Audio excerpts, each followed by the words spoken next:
Sur ce plateau sur WEO, eh bien, nous avons la chance d'avoir, et merci d'avoir répondu à notre invitation, Marc-Philippe Daubresse, député maire de Lambersart. Nous avons bien sûr entendu les jeunes de l'UMP qui étaient ce week-end au Touquet.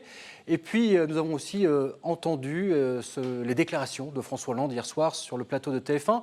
Déjà, une première réaction sur ce qu'a déclaré François Hollande pour tenter de répondre aux inquiétudes des Français.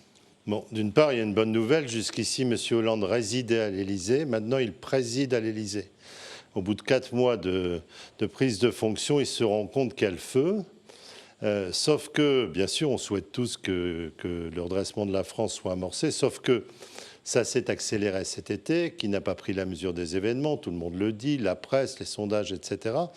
Et que donc il dit je vais accélérer, mais il va accélérer en persistant sur la double imposture qui a été la sienne. Il a dit le changement c'est maintenant, il nous a dit c'est plus pour maintenant, c'est pour dans 2 ans. Et avant il nous disait tout est de la faute de Sarkozy. Et là évidemment il part dans des mesures, notamment l'augmentation des impôts, qui vont évidemment baisser le pouvoir d'achat à un moment où nous rentrons en récession. Oui, je crois qu'en fait il annonce qu'il faut trouver 20 milliards d'euros, si j'ai bien compris 10 milliards d'euros pour les entreprises et 10 milliards d'euros à la charge des particuliers. Il dit, il me manque 30 milliards pour boucler mon budget. Il dit, je fais que 10 milliards de baisse de dépenses. Nous, on proposait, si ça avait été 30 à trouver, de baisser de 30 milliards. Je rappelle qu'il y a eu un premier plan Fillon qui baissait toute une série de dépenses publiques. Il baisse très peu les dépenses publiques. Et en gros, il dit la moitié de l'effort sera pour les ménages, mais ce sera les classes moyennes, ne vous faites pas d'illusions. Et l'autre moitié, ce sera pour les entreprises. Donc ça veut dire que ça va obérer la création d'emplois d'un côté, de l'autre côté, le pouvoir d'achat. Il lui a fallu 4 mois pour faire un agenda, c'est quand même pas terrible. Alors, une réaction également, vous savez que nous sommes en plein débat sur la taxe à 75% des hauts revenus et sur l'annonce, en tout cas ce week-end, on en a beaucoup parlé et encore aujourd'hui, sur cette demande de naturalisation en Belgique de Bernard Arnault. Je répète, c'est le patron d'LVMH. Quelle est votre réaction? Vous pensez que...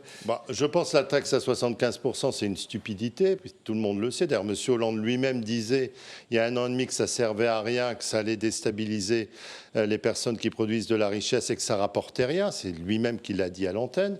Et puis M. Arnault, si j'ai bien lu les dernières dépêches qui sont parues à l'agence France-Presse, dit qu'il va rester en France pour payer ses impôts en France, ce qui est une bonne chose. Mais évidemment que si vous taxez avec des taux confiscatoires ceux qui produisent de la richesse, un certain nombre risquent de partir en Belgique. D'ailleurs, ici, dans cette région, vous savez bien qu'un certain nombre sont déjà partis. C'est autant d'impôts qui ne rentrent pas en France. Alors, nous avons pu entendre des jeunes, qui étaient des jeunes de l'UMP, qui étaient ce week-end donc au Touquet. Un mot qui est revenu assez souvent, le mot de reconquête. Est-ce que vous aussi, vous êtes dans la reconquête ? Oui, bien sûr, on est à peu près dans la même situation qu'on a connue dans cette région après que François Mitterrand ait été élu en 81. Et souvenez-vous, en 83, nous avons fait des municipales, nous avons pris beaucoup de mairies, notamment ici dans la métropole lilloise, je le rappelle, Roubaix et Tourcoing. Donc, on est dans la même situation. M. Hollande a donné rendez-vous dans 2 ans. Ça, c'est au moins une bonne chose. Il a dit dans 1 an, les courbes du chômage s'inversent. Il dit chiche, rendez-vous dans 1 an.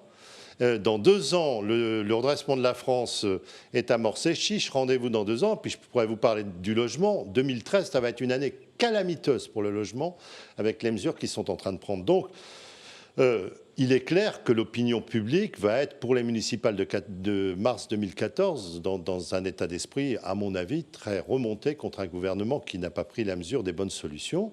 Bon, d'un autre côté, vous savez, la reconquête, elle se fait pierre après pierre, ville après ville. Et tous ceux qui nous parlent de 2017 aujourd'hui mettent la charrue avant les bœufs. Donc notre objectif, c'est bien les municipales de 2014. En tout cas, la reconquête, c'est aussi trouver un nouveau leader pour l'UMP. Oui. Monsieur Fillon, Monsieur Copé étaient également au Touquet ce week-end.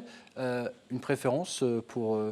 Moi, vous savez, je suis un pragmatique, je suis un centriste. Je vais déposer avec Jean-Pierre Raffarin et les anciens de l'UDF pour simplifier une motion humaniste et centriste, d'ailleurs qui va être soutenue par une centaine de parlementaires, c'est important chez nous.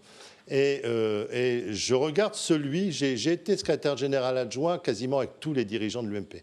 Je regarde celui qui nous a permis le mieux de nous exprimer et qui a été le plus pugnace dans sa direction du parti. C'est un monsieur qu'on va élire pour 3 ans, entre 2012 et 2015, et donc pas entre 2015 et 2017. Et je pense que Copé, effectivement, a plus le portrait robot d'un chef de l'opposition, pugnace, militant parmi les militants, qui lui-même a repris une mairie à la gauche, la mairie de Meaux. Et il nous faut plutôt ça, il nous faut un courage combattant plutôt qu'un prudence fuyant. En tout cas, Nicolas Sarkozy ne ment-il pas à l'UMP? Ah ben vous savez, quand vous écoutez tous les militants de l'UMP, je parle des militants, j'ai fait un petit peu quelques réunions publiques cet été dans le sud de la France, j'ai pu constater que c'était pareil. Si M. Sarkozy décidait de revenir, ce serait plébiscité chez nous, c'est clair. C'est le meilleur candidat pour 2017.